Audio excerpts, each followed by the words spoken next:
Hello friend, সবাই কেমন আছো? তোমাদের সবাইকে স্বাগত জানাই আমার বাঙালি ষোলোআনা কিচেনে। তো আজকের যে রেসিপিটা তোমাদের জন্য আমি এনেছি সেটা হলো কাঁকড়ার একটা রেসিপি।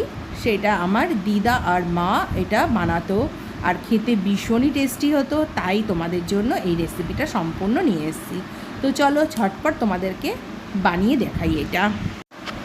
দেখো, প্রথমেই আমি নিয়ে নিয়েছি কাঁকড়ার যে ঘিলু বা মাথার অংশটা থাকে সেইটাকে পুরো কাচিয়ে নিয়ে নিয়েছি। আর প্রথমেই আমি দিয়েছি 2 চামচ পেঁয়াজ বাটা, 1 চামচ রসুন বাটা, আর হাফ চামচের মতন আদা বাটা। হাফ চামচ আর কমই ছিল। তারপরে দিলাম হলুদ, লঙ্কা দিলাম 1 চামচ, আর নুন নিজের টেস্ট অনুযায়ী। কাঁকড়া যে এই অংশটা সেটা বেসিক্যালি আমরা কিন্তু বেশিরভাগ ফেলে দিই বা একসাথেই হয়তো কাঁকড়ার গ্রেভির মধ্যে দিয়ে দিই, কিন্তু এটা আলাদা করে খেতে সত্যি খুব টেস্ট লাগে। তো প্রথমে দেখো আমি পুরো মশলাটা দিয়ে ওটাকে ভালো করে মেখে নিয়েছিলাম। তার মধ্যে দিলাম একটু সর্ষের তেল। এতে আর কিচ্ছু মশলাপাতি লাগে না, খুব সিম্পল একটা রান্না, কিন্তু ভীষণই টেস্টি। আর এই মাখাটা কিন্তু ভীষণ ইম্পর্টেন্ট, প্রত্যেকটা জিনিস যেন ভালোভাবে মাখে।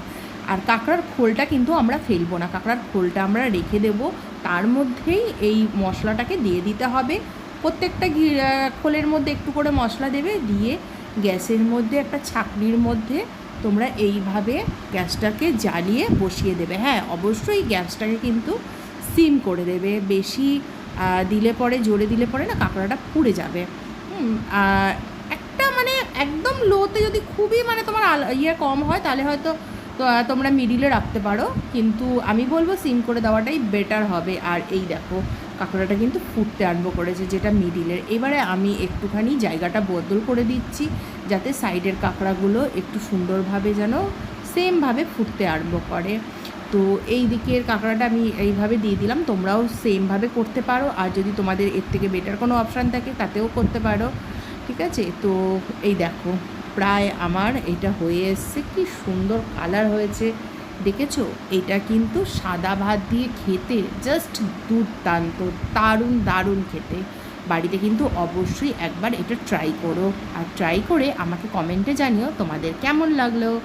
তো আজকের জন্য এতটুকুনি, আবার পরে আর একটা নতুন রেসিপি নিয়ে তোমাদের সঙ্গে দেখা করব। তো আজকের জন্য আসছি। সবাই কিন্তু আমার চ্যানেলটাকে প্লিজ সাবস্ক্রাইব করে দিও।